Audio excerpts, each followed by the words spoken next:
Okay, we're going to be working on target focus, making sure we're tracking spots on the targets. These drills are all the same, but different. So same concept, just set up a little differently. This will be the plain version over here. What we're going to do is start either left or right side. If I'm starting on the left side, I want to start so I can see the target on the left. The two targets in the middle are obscured by the barrels. The target on the right side, I don't really care about.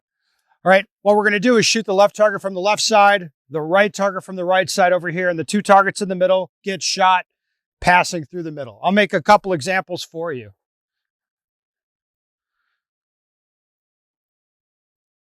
Oh, I got to turn on my timer, don't I? I always forget to do this. Okay.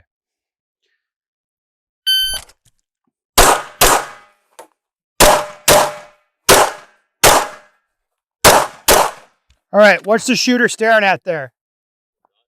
There's dot, yeah. That's not what I want, so we'd call that over confirmation, like I'm insisting on the dot being stopped and stable and looking perfect, and you'll see dudes like want to stop moving, or like, okay, now I can shoot. We want to cut all that shit out of there. Instead, at this distance, these targets, I'm going to look to that black aiming reference and just react to the color slashing around near it. Okay.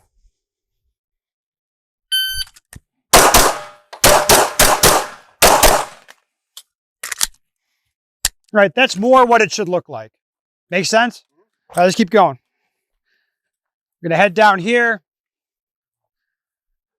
All right, so this no shoot here, how much should this change the deal? Right, so if intentionally set this up, it's still going to be like a color confirmation type shot. And the way that I'd read this is at this distance, the no shoot isn't a huge factor. I'm just going to look off center in the A zone, maybe at the perf line, and still just be reactive to red. The idea here, when we start adding on partials, it's like you're just more careful about where you look. You don't really have to slow down that much at close range. You can still just be like, no, red smash, look off the A zone, that kind of thing. I'll make an example for you.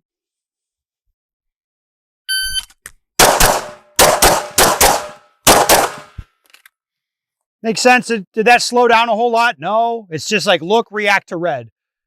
Okay, let's keep moving. Now we have the no shoots at a little bit of distance, still not super obscured.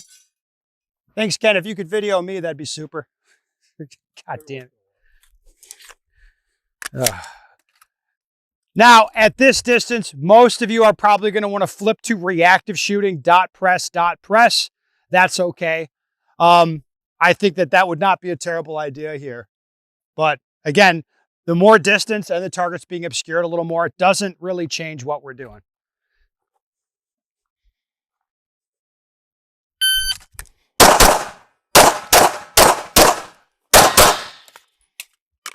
Get the idea?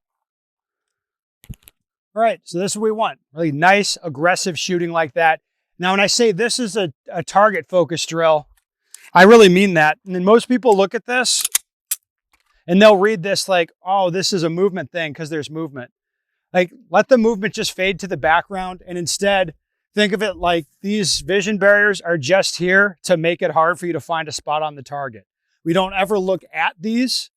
Like, these shouldn't be clear.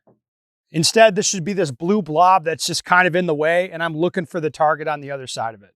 And as soon as I see the target, you'll find doing this. Like if I see a brown blob and I'm like, oh, shoot brown blob, the hits are going to be like this.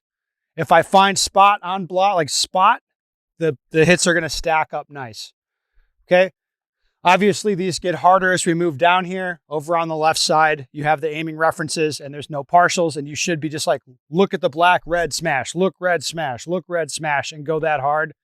Try to maintain similar pace in the middle. And then here, this is much tougher. It's a good one to try though. Make sense? Okay, let's go to the other side.